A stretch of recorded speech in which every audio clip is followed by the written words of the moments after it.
Assalamualaikum warahmatullahi wabarakatuh. Alhamdulillahirabbil alamin. Salatu wassalamu ala asyrafil anbiya'i wal mursalin wa ala alihi wa sahbihi ajma'in. Subhanaka la ilma lana illa ma 'allamtana innaka antal alimul hakim. La haula wa la quwwata illa billahil aliyyil 'azim. Rabbi ishrah li sadri wa yassir li amri wahlul 'uqdatam min lisani yafqahu qawli, amma ba'd. Alhamdulillah, syukur kita panjatkan kehadirat Allah Subhanahu wa taala atas izin dan nikmatnya jualah kembali pada subuh kali ini kita dapat bermuajahah bersama untuk mengkaji dan menelaah dan melanjutkan dari apa yang telah kita kaji pada kajian yang lalu. Mudah-mudahan dapat menambah ilmu sekaligus untuk kita terapkan dan kita amalkan dalam kehidupan kita. Amin ya rabbal alamin. Salawat dan salam tersanjungkan kepada junjungan Nabi besar Muhammad sallallahu alaihi wasallam. Allahumma shalli ala Muhammad wa ala alihi. Bapak dan Ibu kaum muslimin dan muslimat jamaah salat subuh yang dimuliakan Allah. Kita sedikit masuk kepada al-ashraf alladzina la tusarrafu lahum zakat. Kalau kemarin beberapa hal yang sudah kita kaji berkaitan dengan manhum al-mustahiqu zakah. Siapa mereka yang berhak untuk mendapatkan dan menerima zakat, maka Pak insya Allah kita coba untuk lanjut mereka yang tidak boleh dan tidak berhak untuk menerima dan mendapatkan zakat. Oleh ulama menyebutkan di dalam kitab ini, di antara mereka yang tidak dibenarkan dan tidak diperbolehkan untuk menerima zakat, artinya kalau zakat itu kita berikan kepada yang bersangkutan, maka secara hukum zakat kita tidak gugur kewajiban. Di antaranya adalah auladul muzakki wa walidahu wa zawjatuhu. Amma baqil aqarib fa fihim khilaf wa tafsir. Di antara mereka yang tidak boleh untuk menerima zakat adalah auladul muzakki, anak-anak dari yang berzakat. Jadi zakat, andai kita termasuk satu di antara muzakki, orang yang wajib untuk berzakat, maka anak-anak kita tidak boleh kita berikan zakat kita. Andai itu kita lakukan, berarti kewajiban zakat atas diri kita belum gugur. Apa yang menjadi alasan? Nanti kita lihat dan kita coba kaji bersama. Wa walidah, dan kedua orang tuanya. Jadi anak yang berzakat atau orang-orang yang berzakat lalu mentasarrufkan zakatnya kepada anak-anaknya, itu tidak gugur kewajiban zakat. Atau para muzaki yang mentasarrufkan zakatnya kepada kedua orang tuanya pun juga tidak gugur kewajiban zakatnya. Atau orang-orang yang berkewajiban untuk mengeluarkan zakat mentasarrufkan zakatnya kepada istrinya pun kata ulama tidak gugur kewajiban zakatnya. Anak, orang tua, termasuk istri, tidak gugur kewajiban zakat kita kalau kita berikan kepada mereka. Amma baqil aqarib, adapun selain daripada itu, fihi khilaf wa tafsir, maka ulama berbeda pendapat dan akan dijelaskan kemudian. Mari kita lihat apa yang menjadi dasar kenapa tidak dibenarkan dan diperbolehkan zakat kita berikan kepada anak-anak kita berikan kepada kedua orang tua kita, atau kepada istri kita. Kata ulama, ada sedikit perbedaan. Saya bacakan nasnya. Amma idza kana al-qarib al-wathiq al-qarabah faqiran aw miskinan fahal yu'ta min sahmil fuqara wal masakin fi zakat? Walil ijabah ala dhalika yajibu an na'rifa manil mu'ti. Kalau tadi kita katakan tidak boleh kita umpama berzakat dengan anak-anak kita atau kedua orang tua kita, saya ulangi, kepada kedua orang tua kita atau kepada istri kita atau yang lain yang tidak dibenarkan untuk kita berikan zakat kepadanya. Lalu kemudian disebutkan dan dijelaskan bagaimana kalau dengan orang tua kita umpama miskin. Orang tua kita termasuk orang yang fakir. Apa tidak boleh dia untuk menerima zakat? Maka dalam hal ini kata ulama, kita lihat manil mu'ati, siapa yang memberikan zakat itu. Fa idza kana alladhi yuwazza'a az-zakat wa yu'tiha huwa al-imam aw naibuhu aw bita'biri asrina idza kanat al-hukumah hiya allati tatawalla jibatu zakah wa sarfuha falaha an tu'tiya ma tarahu min ahli al-ajr. Kata ulama, lihat siapa yang memberi. Ini orang tua kita miskin, kasihan Ustaz, orang tua kami ini miskin. Boleh kada kita berzakat dengan orang tua kita? Kata ulama, lihat yang memberi siapa. Kalau kita duit zakat kita langsung kita unjuk kata kasih kepada orang tua kita, ini zakat saya, tidak boleh kata ulama. Tapi kalau kita berzakat melalui Basnas yang resmi diangkat oleh pemerintah, kita bayar zakat kita ke Basnas, kita keluarkan melalui amil, lalu oleh si amil mendata masyarakat ataupun orang-orang yang berhak untuk mendapatkan zakat. Kebetulan terdatalah orang tua kita karena dia masuk dalam kategori fakir ataupun miskin. Bolehkah orang tua kita menerima zakat yang diberikan oleh Basnas atau yang diberikan oleh pemerintah? Dalam hal ini pengumpul daripada zakat-zakat yang berzakat, maka dalam konteks yang seperti itu kata ulama boleh dia menerima. Itu lain. Jadi kita lihat, kalau kita langsung yang mengasih kada boleh, karena ini zakat kita. Tapi kalau zakat kita bayar melalui Basnas, oleh Basnas kan mengumpulkan semua zakat yang ada lalu ditasarrufkan kepada mereka yang berhak menerima. Termasuk mungkin datanya ada orang tua kita yang memang dianya miskin, yang dianya fakir, dan dianya memang masuk dalam kategori asnaf. Bolehkah dianya menerima zakat daripada Basnas atau mungkin dari si amil yang memberi? Jawabannya kata ulama boleh. Man kalau kita langsung di zakat kita nih kada boleh.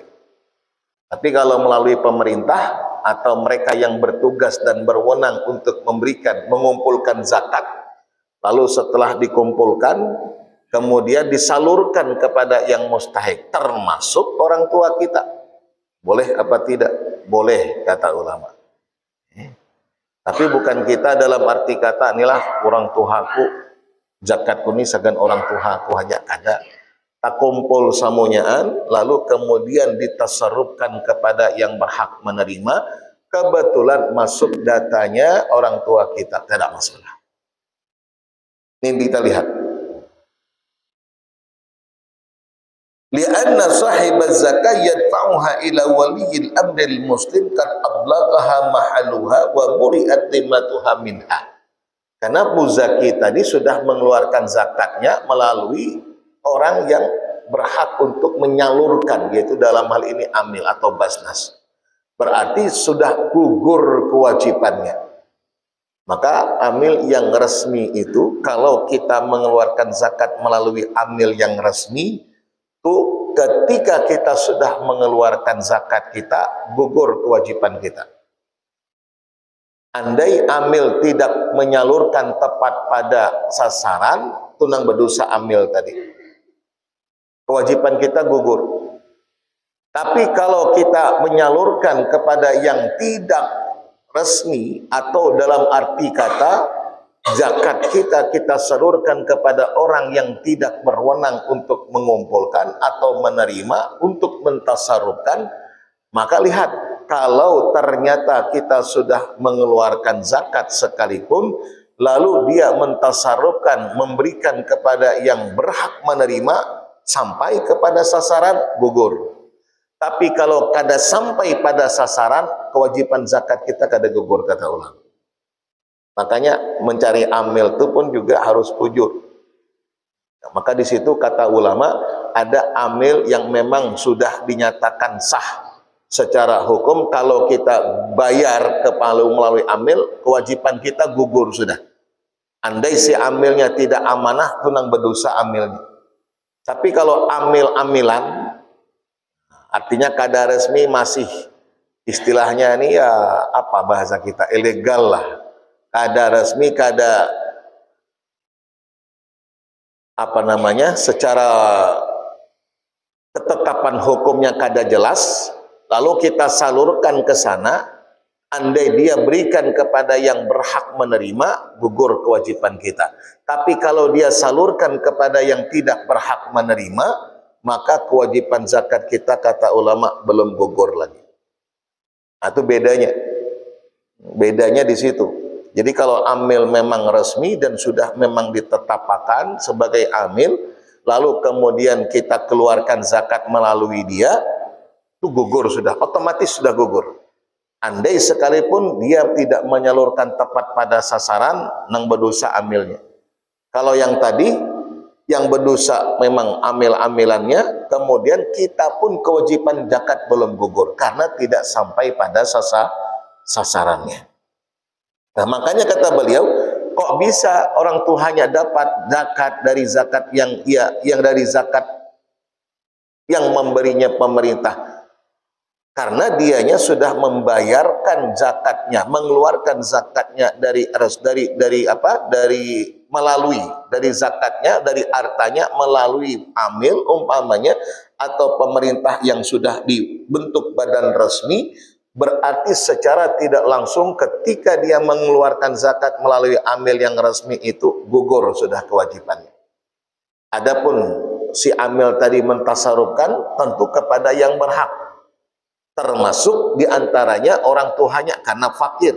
Boleh kadanya menerima? Boleh, karena dia mendapatkan zakat sudah bukan lagi anaknya, tapi dari amil yang resmi.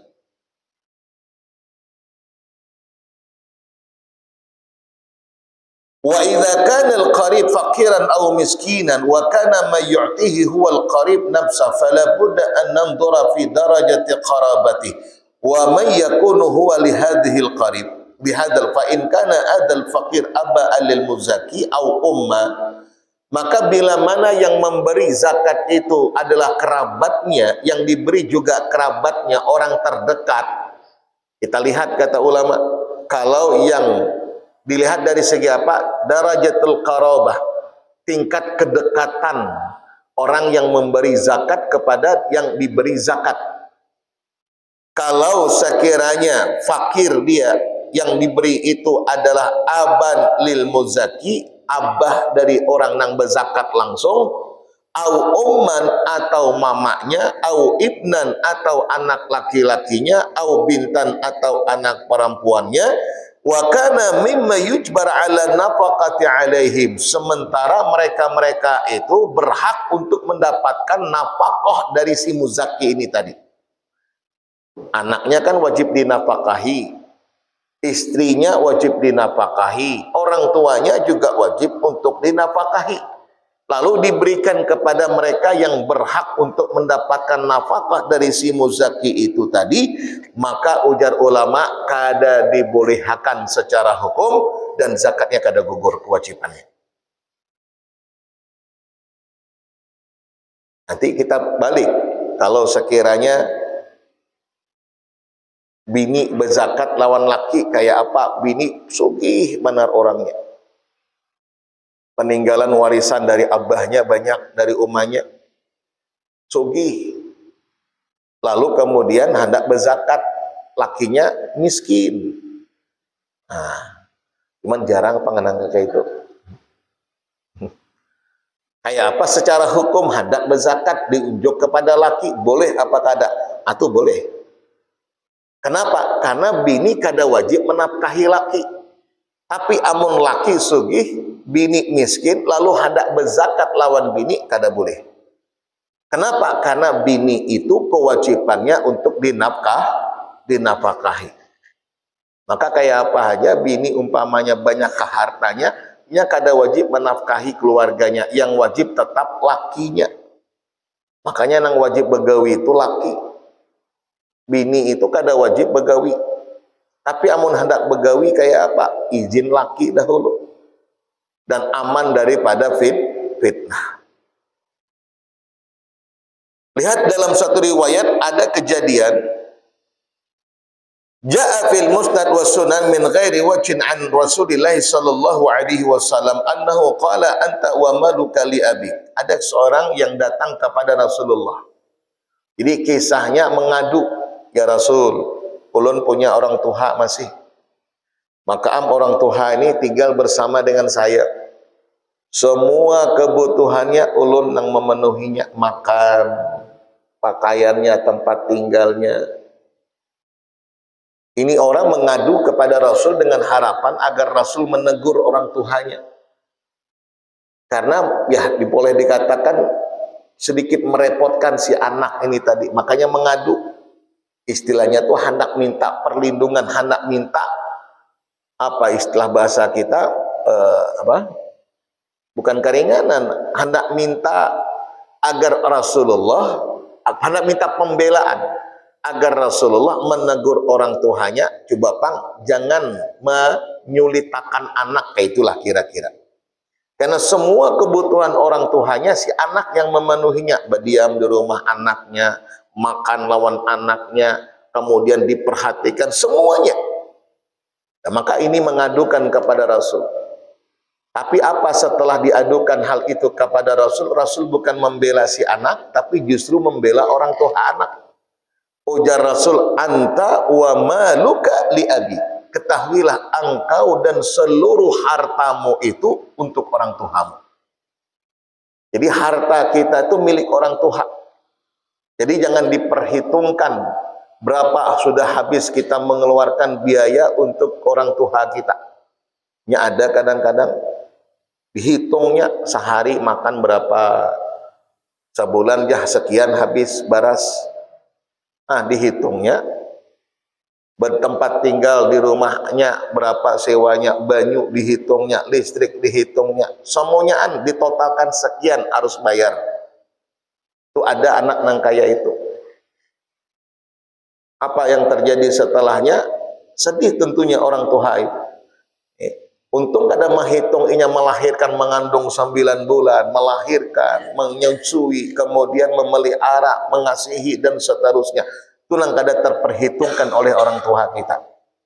Itu yang sering kita katakan, ada orang ada seorang ibu berisi anak 10, ke-10-nya terperhatikan, diberikan kasih sayang.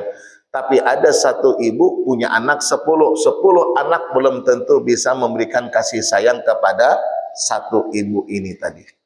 Banyak anak yang memperhitungkan semua pengeluaran untuk biaya orang tuanya, tapi orang tua ada suah memperhitungkan berapa, kayak apa sulitnya, kayak apa lawasnya kita berada di dalam kandungannya dan hingga melahirkan dan membesarkannya. Maka Rasulullah ketika anak ini mengadu, justru Rasul bela orang tuanya. Anta wa maluka li abi. Kamu dan seluruh hartamu itu adalah milik orang tuamu. Maka oleh karenanya tidak layak diperhitungkan dan bukan menjadi beban.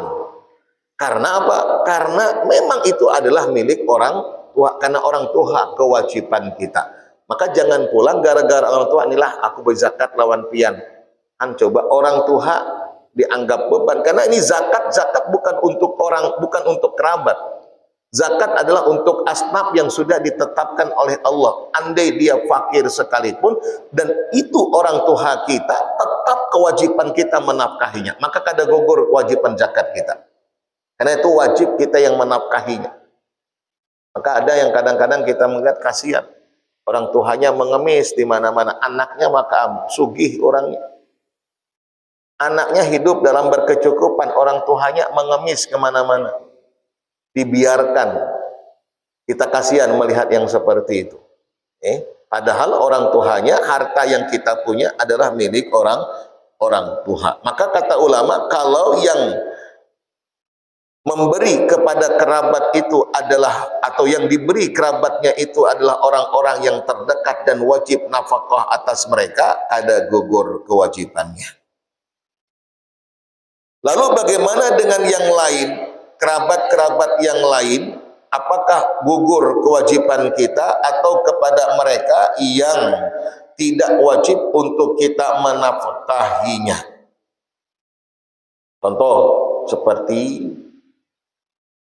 si istri kepada suami, itu kan istri kada wajib menafkahi. Maka di sini hal tadfa'u zaujah zakataha ila zaujiha al-faqir.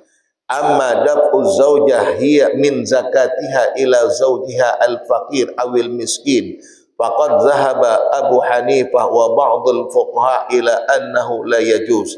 Li'anna rajul min imra'atihi kal mar'ah min zaujiha. Wa qad mana'ana dan seterusnya. Wa amma pendapat yang lain faqala yajuz. Ada pendapat memang yang mengatakan tidak boleh, tapi ada pendapat yang menghukumkan boleh. Dan ini berdasarkan hadis. Kalau tidak khilaf, Ibnu Mas'ud. Ketika Rasulullah memberikan pengajian, pembelajaran kepada wanita-wanita Ansor di Madinah, kepada wanita-wanita muslimah, ada majlis khusus yang dimana Rasul perintahkan alaikunna tasaddaqna, kata Rasul, hendaklah kalian bersedekah. Sedekah dalam arti kata ima wajib zakat, ima yang kada wajib berarti selain zakat. Selesai pengajian, lalu kemudian pulang sampai ke rumah. Diceritakanlah oleh istri Abdullah ibnu Mas'ud ini tentang apa yang sudah disampaikan oleh Rasulullah. Oleh sang istri berkata, wahai suamiku, tadi kami diperintahkan oleh Rasul untuk mengeluarkan zakat dari harta yang kami punya kepada orang-orang yang berhak menerima, satu di antaranya adalah orang fakir.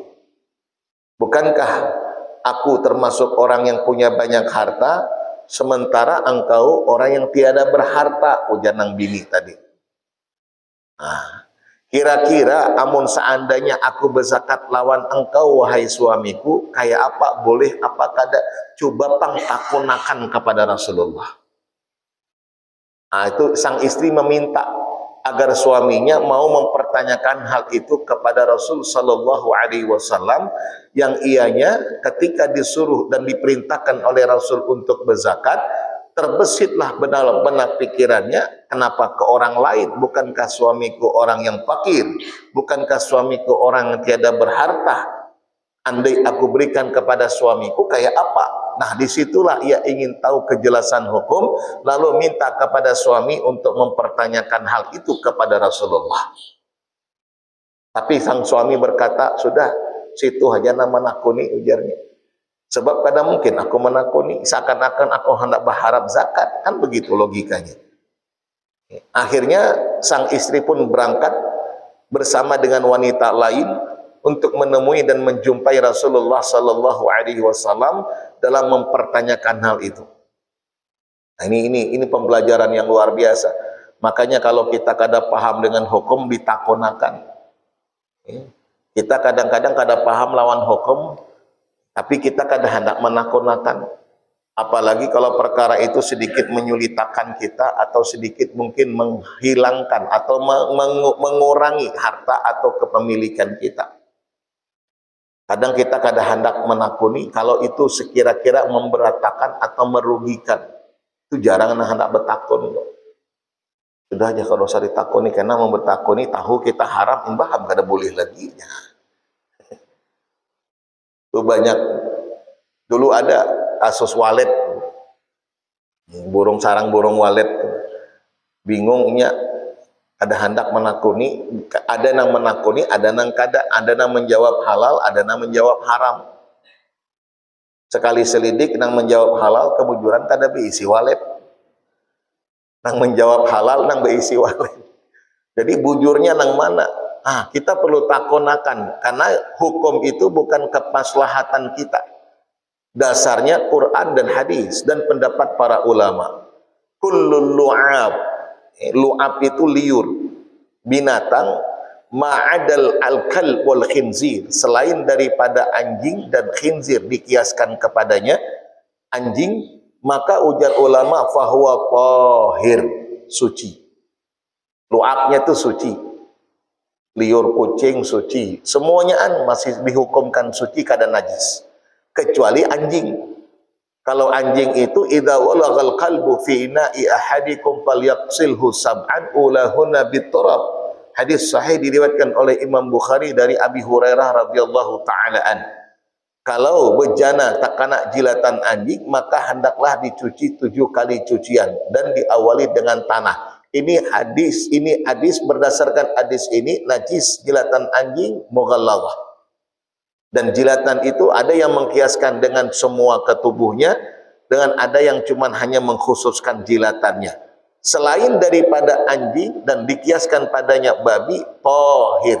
Maka kalau demikian, amun sudah tahir, amun sudah suci, maka hukumnya boleh, jelas sudah. Jadi bukan sebab karena kepentingan lalu mengatakan haram, sebab karena kepentingan lalu mengatakan halal. Atau ada orang yang kada hendak bertakun sebab takutan, amun ditakuni karena tahu kita, amun sudah tahu kada boleh lagi, imbaham ngalihi kita ujarnya. Tidak, tanyakan. Seperti daripada cerita ini sahabat ditakunakan kepada Rasulullah. Kira-kira kalau kita lakukan ini gugur dak kewajibannya, boleh kada? Itu sama dengan seorang sahabat yang lain. Ya Rasul, saya punya beberapa anak. Tapi saya dari sekian anak ada satu yang mungkin lebih dicintai. Maka saya kasih dianya budak yang saya punya. Untuk meringankan dia, untuk memudahkan dia dalam kehidupan, ulun kasih budak saya. Saya kasih budak dia. Boleh kada ya Rasulullah? Rasul bertanya, apakah juga setiap anak yang lainnya engkau berikan budak yang sama seperti pemberianmu kepada si anak yang satu ini tadi? Oleh sahabat ini menjawab, tidak ya Rasul, hanya dia yang aku beri, yang lain kada. Ujar Rasul, tarik kembali budakmu itu, jangan sebab karena engkau anakmu menjadi durhaka. Jadi kalau ada anak yang durhaka lawan orang tua, jangan-jangan karena orang tuanya. Jangan menyalahkan anak dahulu. Bisa jadi karena orang tuanya. Kenapa? Yang bisa membuat anak menjadi durhaka kepada orang tua. Contoh diantaranya ketidakadilan antara satu anak dengan yang lainnya. Anak ini diperhatikan, diistimewakan, lalu yang lain kada. Tentu yang lain menjadi iri, yang lain menjadi protes sehingga dia melawan orang tuanya. Ini kan sebab karena orang tuanya yang memperlakukan anak kada adil. Jadi jangan langsung disalahkan. Ujar Rasul, tarik kembali itu budak, kecuali kau berikan budak yang lain yang engkau punya kepada anakmu yang lain, sehingga sama. Akhirnya ini sahabat kembali mengambil budaknya. Kada hendak anaknya menjadi durhaka kepada orang. Lagi-lagi dia pertanyakan apa yang ia tidak paham. Nah, begitu juga dengan sang istri ini mempertanyakan kepada Rasul, lalu bertanya, ya Rasul, kayak apa? Boleh kada uang zakat yang saya wajib untuk mengeluarkan diberikan kepada istri? Jauh, diberikan kepada suami yang fakir. Ingat, yang fakir, bukan suami yang sugih, suami yang fakir. Kata Rasul, apa kata Rasul? Laki ajran. Kalau itu kau berikan kepada suamimu, yang fakir dia atau yang miskin, bagimu 2 pahala. Nah, artinya boleh. Justru dapat 2 pahala. Pahala yang mana? Satu, pahala zakatnya gugur. Yang kedua, pahala menyambung kekerabatan. Jadi mestinya orang yang lebih diutamakan itu adalah kerabat kita yang memang di luar dari orang yang wajib kita nafkahi, itu yang lebih diprioritaskan. Sehingga nanti barulah kepada yang lainnya. Ini kadang kepada yang lain kita peduli, kepada orang yang terdekat kita tidak peduli. Maka ada hadisnya sahih diriwayatkan oleh Imam Bukhari dan Imam Muslim. Faqala Nabi sallallahu alaihi wasallam Allahumma shalli ala Muhammad. Al-yadul ulya khairu min al-yadis sufla. Tangan yang di atas lebih baik daripada tangan yang di bawah. Al-ulya al-mu'ti, al-munfik, yang menyimpakkan, yang bersedekah, yang berzakat. Wa amma sufla, adapun yang di bawah adalah yang menerima. Lihat lanjutan hadis. Wabda biman ta'u. Mulai orang yang engkau wajib nafkah itu dalam sedekah biasa. Kalau orang wajib, orang-orang kerabat yang terdekat. Tsummalladina yalunahum, tsummalladina yalunahum. Lalu orang yang berikutnya dan seterusnya. Maka kalau dengan keluarga ada terdekat tapi tidak wajib nafkah untuk mereka, miskin dia, fakir dia, itu yang lebih aula untuk kita bantu, bukan dengan yang lainnya. Nah, ini satu di antara hal yang patut untuk kita renungkan. Maka kata ulama, boleh dengan kita mengeluarkan zakat kalau itu bukan orang yang wajib untuk kita nafkahi. Da'u zakah ila baqil aqarib bainal mani'ina wal mujawwizin. Ini beberapa pendapat ulama yang disebutkan bagaimana kalau zakat itu kita berikan kepada kerabat-kerabat kita selain daripada mereka yang wajib untuk kita nafkahi. Maka pendapat ada yang membenarkan, ada yang memperbolehkan, dan ada yang melarang. Apa saja dan bagaimana ini kita tangguhkan. Wallahu ta'ala alam. Baik, kita buka tanya jawab. Masih ada waktu sekitar 5 menitan. Kalau memang ada, silakan. Silakan, Pak. Ya, mana? Ya.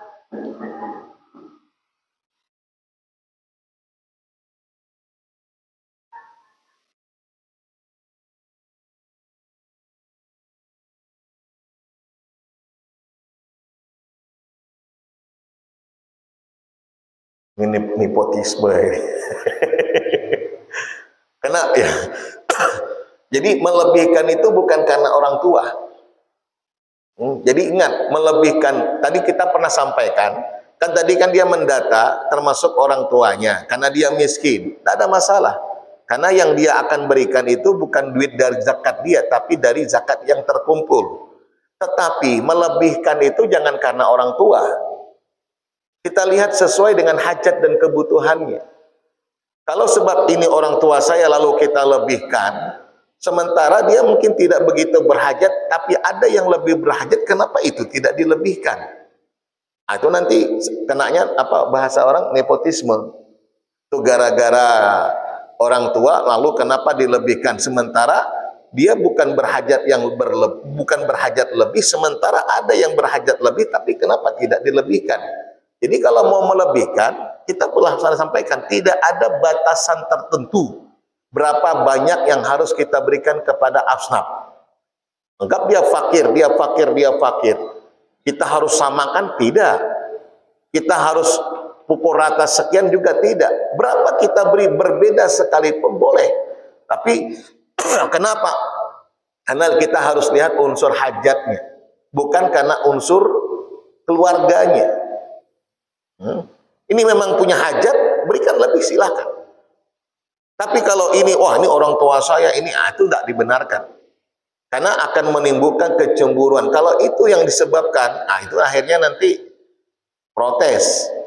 Karena apa-apa kalau sebab karena bukan karena faktor agama atau bukan karena memang sebab yang tepat dan benar menurut pandangan agama, itu nanti menjadikan akan timbul gejolak. Apalagi kalau yang lain tahu, aja amul inya tuh ya. bubuhannya larang, jangan diutamakannya. Akhirnya nanti kacau. Kayak negara, umpamanya bubuhan semuanya itu kan kacau nantinya. Jadi begitu. Jadi boleh saja kita melebihkan, tapi bukan dari sudut pandang karena keluarga kita, tapi karena memang sesuai dengan hajat dan kebutuhannya. Wallahu ta'ala. Baik, apa tadi Pak Haji? Waalaikumsalam.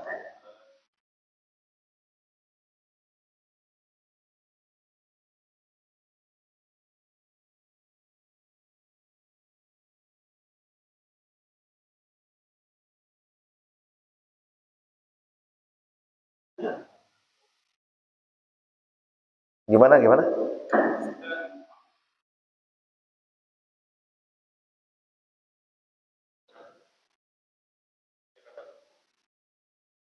Sholat apa? Sholat jahat? Oh. Oh. Baik, dalam masalah sholat, satu di antara rukun sholat ada rukun qauli, yaitu qiraatul Fatihah. Maka dalam hadis Rasul bersabda, la sholata liman la fatihatanah, tidak sah sholat seorang kalau dianya tidak membaca Al-Fatihah. Nah, di dalam bacaan ini kata ulama yang disebut dengan membaca itu dengan terdengarkan, minimal kita yang mendengar. Kalaupun tidak, bitahriki syafatain, menggerakkan dua bibirnya. Itu minimal ya. Jadi Allahu Akbar. Kalau cuman Allahu Akbar dalam hati ini, kenapa? Sariawan mungkin. Itu ada iklan bahari itu. Kada mau bepandir, kenapa? Sariawan ya. Sonsi ya. Itu iklannya bahari. Umpamanya Allahu Akbar, diam aja. Allahu Akbar. Sah apa kada? Kada sah. Karena dia tidak disebut dengan membaca. Membaca itu terdengarkan, afdol terdengarkan kita sendiri, jangan terlalu berlebihan. Itu mengganggu bitaswis, mengganggu orang-orang yang di samping. Cukup kita yang mendengarkan, kalaupun tidak minimal tahrikus syafatain, menggerakkan bibir, qomat kamit, itu minimal. Itu baru sah hukumnya dengan istilah membaca. Tapi kalau hanya diam, kada sah. Rukunnya sudah tidak sah. Kalau rukun tidak sah, berarti sholatnya tidak sah. Itu yang pertama. Adapun yang kedua, apa tadi Pak? Bagaimana dengan kita berzakat terhadap saudara kandung? Tadi kita katakan aqarib. Aqarib itu termasuklah saudara kandung. Aqarib kerabat-kerabat kita selain daripada anak, selain daripada orang tua, selain daripada istri. Bagaimana dengan saudara-saudara kandung tadi? Tadi bahasannya yang akan kita kaji, al-mani'un wal mujawwizun. Ada kelompok yang melarang, ada kelompok yang tidak membolehkan, ada kelompok yang membolehkan. Maka itu kajian akan yang datang, insya Allah. Karena memang banyak. Nah, kalau logikanya, kalau orang saja kita beri, itu kan keluarga kandung bukan kewajiban nafkah kita. Dia sudah tidak masuk dalam kewajiban nafkah kita. Kalau orang lain saja kita peduli dengan mereka, kenapa dengan saudara kandung? Itu logikanya, dan itu termasuk satu di antara alasan mereka yang membenarkan dan memperbolehkan. Tapi apa yang tidak memperbolehkan pun juga punya alasan. Insya Allah itu kita kaji di lain waktu dan di lain kesempatan. Allahu ta'ala alam. Ulun minta maaf, minta ikhlas, minta halalkan. Nih Ramadan sudah akan tiba. Ada nang hari Senin, ada nang hari Selasa. Itu silahkan saja. Mana nang mau umpat, mana yang diumpati. Yang jelas, kalau memang hari Senin, kalau umpamanya lebarannya juga berselisih nantinya, sekarang ada hari Senin, ada hari Selasa mungkin. Maka yang hari Senin, kalau umpamanya lebaran hari Senin juga, berdahulu juga, sementara yang tadudi puasanya tadudi juga, berarti beda juga lebarannya. Maka kalau itu beda keduanya, jangan puasanya mengumpati nang paling lambat, hari rayanya mengumpati nang paling ancap. Nah, itu bisa kadang-kadang kayaknya bisa puasa sebulan 28 hari juga. Orang minimal 29, kalaupun tidak bisa 30. Baik, wallahu ta'ala alam, mudah-mudahan ada manfaat. Amin, amin ya rabbal alamin. Al-Fatihah. Bismillahirrahmanirrahim. Alhamdulillahirabbil alamin.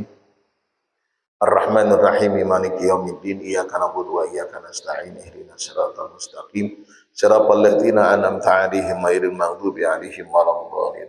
Amin amin ya rabbal alamin. Bismillahirrahmanirrahim. Alhamdulillahirabbil alamin. Assalatu wassalamu ala asyrafil anbiya'i wal mursalin wa ala alihi washabihi ajma'in. Allahumma ighfir lana ma akhtana wa ma ta'ammadna wa ma asrarna wa ma a'lanna wa ma anta 'alamu bihi minna. Antal muqaddim wa antal muakhir, la ilaha illa anta subhanaka Allahumma wa bihamdik nashhadu an la ilaha illa anta nastaghfiruka wa natubu ilaik. Wa sallallahu ala sayyidina Muhammadin nabiyil ummi wa ala alihi wa sahbihi wasallam. Alhamdulillahi rabbil alamin. Assalamualaikum warahmatullahi wabarakatuh. Allahumma shalli ala sayyidina